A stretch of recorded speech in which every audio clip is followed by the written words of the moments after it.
Good morning, Director Wray. I'd like to take you back to 2021. In many parts of the country, schools remained closed month after month for no good reason.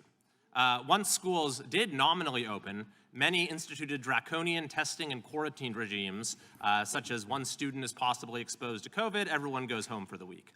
Children as young as toddlers were subjected to harmful mask mandates that defied international norms. The way some students were treated truly shocks the conscience. Just consider a few examples from my own state of California.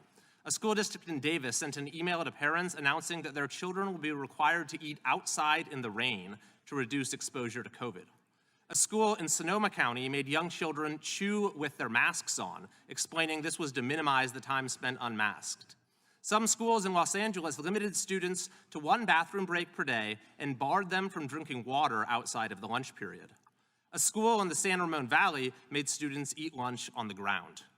In October of that year, the American Academy of Pediatrics would declare a national state of emergency in children's mental health, citing dramatic increases in emergency department visits for all mental health emergencies, including suspected suicide attempts.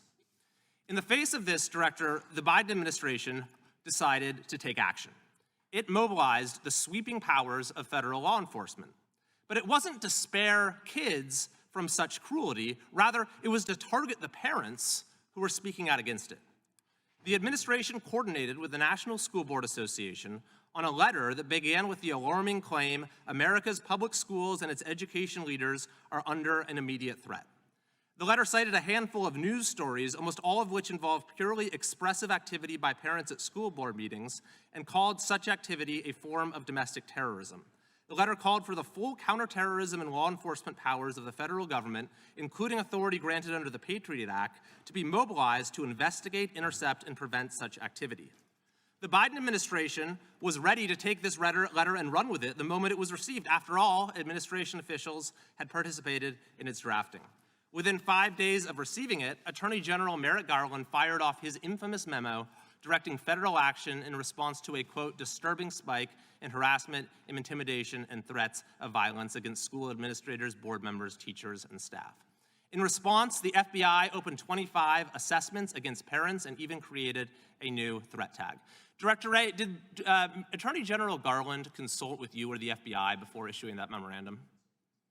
I can't get into discussions that did, or maybe more importantly, did not happen between the FBI and the department in advance of the... Why do you say more importantly did not?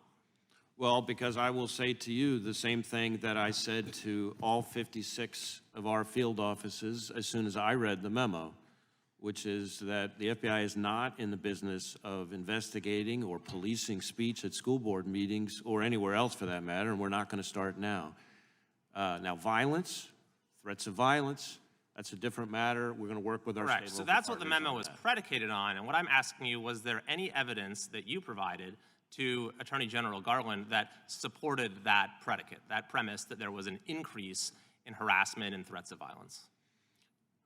I'm not aware of any such evidence, but I know that we've had a number of our folks who have been up here for transcribed interviews.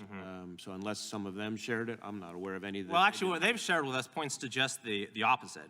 You had, for example, a letter from Christopher Dunham, acting assistant director in March of this year, where the FBI acknowledged that it has not observed an uptick of threats directed at school officials since it began tracking the data. Does that sound accurate to you? Yes, sir. And is it also true that, according to the FBI itself, none of the school board-related investigations have resulted in federal arrests or charges?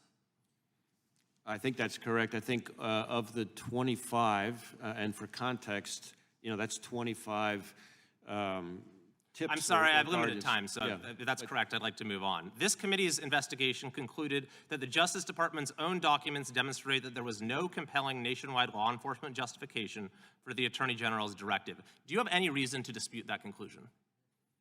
No.